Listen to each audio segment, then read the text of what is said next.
You say that I'm psychotic, but then you like it like that. It's how you give me. Dek, uang bulanan ada di meja rias ya. Mas berangkat kerja dulu. Aku yang sedang menjemur baju menoleh, lalu tersenyum dan mengangguk. Ada bonus buat beli lipstik kamu. Dia berkata seraya memainkan kedua alis. Kebiasaan yang ia lakukan saat menggodaku. Jangan lupa, beli yang warnanya merah menyala. Mas suka itu. Tambahnya lagi, saat sudah berada di atas motor, aku memonyongkan bibir, tanda mengejek. Ia lantas melajukan motornya perlahan menuju sekolah dasar di mana ia menjadi guru PNS. Lalu aku beranjak masuk ke rumah. Langkah kaki terayun menuju kamar tidur. Kuambil amplop berisi uang bulanan dari suamiku. 5 lembar uang 100 ribuan. Aku tersenyum kecut, mengingat permintaannya untuk membeli pewarna bibir. Memang benar, ia memberiku bonus 50 ribu. Karena untuk sehari-harinya, ia memberikanku jatah belanja 15 ribu. Untuk jajan kedua anak kami sehari-hari saja, uang dari Mas Agam tidaklah cukup. Untungnya, orang tuaku memberi beberapa petak sawah untuk lahan pertanian. Sehingga untuk makanan pokok kami tak usah membelinya. Aku tak pernah tahu berapa gaji yang ia terima utuh sebulan. Karena setahuku, ia masih memiliki cicilan dari sebelum menikah. Dan setelah menikah, ia menambah utangnya lagi untuk membeli sepetak tanah. Sebagai investasi katanya. Tanah tersebut kini dikelola oleh mertuaku. Sedangkan uang sertifikasi yang diterima tiap triwulan sekali, kami sepakat untuk menyimpan di bank. Untuk jaga-jaga kalau ada kebutuhan mendadak.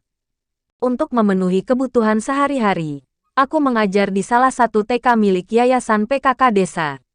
Aku juga membuka kantin di sekolah tempatku bekerja. Selain itu, aku membuat beraneka macam keripik di rumah dan kutitipkan ke warung-warung. Alhamdulillah, hasilnya bisa ditukar dengan keperluan dapur. Kujalani dengan penuh rasa ikhlas sekalipun berat kurasa. Karena aku percaya, suamiku telah memberikan yang terbaik untuk kami. Hanya saja, memang kemampuannya dalam memberi nafkah sebatas ini. Gaji Mas cuma 1 juta dek, buat nabung simpanan hari raya di koperasi 200. Sisanya buat ongkos Mas beli bensin ya. Makanya, kamu harus terima kalau Mas sering nginep di rumah ibu, yang lebih dekat dengan sekolah. Untungnya Mas gak ngerokok. Mas yakin, kamu bisa mengatur keuangan kita dengan baik. Begitu yang selalu ia ucapkan saat aku mengeluh. Dan aku selalu percaya padanya. Karena aku yakin, ia pria yang sangat baik, taat beribadah, serta memiliki jiwa sosial yang tinggi. Selama ini, keluarga Mas Agam menganggap aku sangat bahagia bersuamikan ia yang sudah PNS sebelum menikah. Mereka mengira, semua kecukupan yang aku dapatkan berasal dari gaji yang ia berikan. Aku tak pernah menjelaskan apapun pada mereka. Karena kewajiban seorang istri adalah menjaga marwah keluarga. Tak sepatutnya menceritakan urusan rumah tangga kepada orang lain. Sekalipun mereka masih keluarga kita. Berat ringannya hidup, cukup kami yang tahu. Aku tak ingin harga diri suami jatuh di hadapan keluarga besarnya. Siang ini sepulang dari TK, aku berniat membersihkan meja kerja Mas Agam. Kubereskan buku-buku yang berserakan. Dari mulai buku materi ajar sampai perangkat pembelajaran. Tiba-tiba sebuah buku rekening tabungan bertuliskan Bank Daerah, buku rekening gaji, terjatuh dari dalam sebuah buku pelajaran matematika. Entah terdorong apa, aku membuka buku itu perlahan. Terlihat rentetan angka, nominal uang gaji yang setiap bulannya diterima. Suamiku, seketika dadaku bergemuruh hebat, sudut netra ini mulai memanas. Kuteliti satu persatu rentetan angka yang tertera tiap bulannya. Aku mulai tergugu. Lalu terjatuh lemas di atas lantai. Isak tangis mulai keluar dari bibir ini.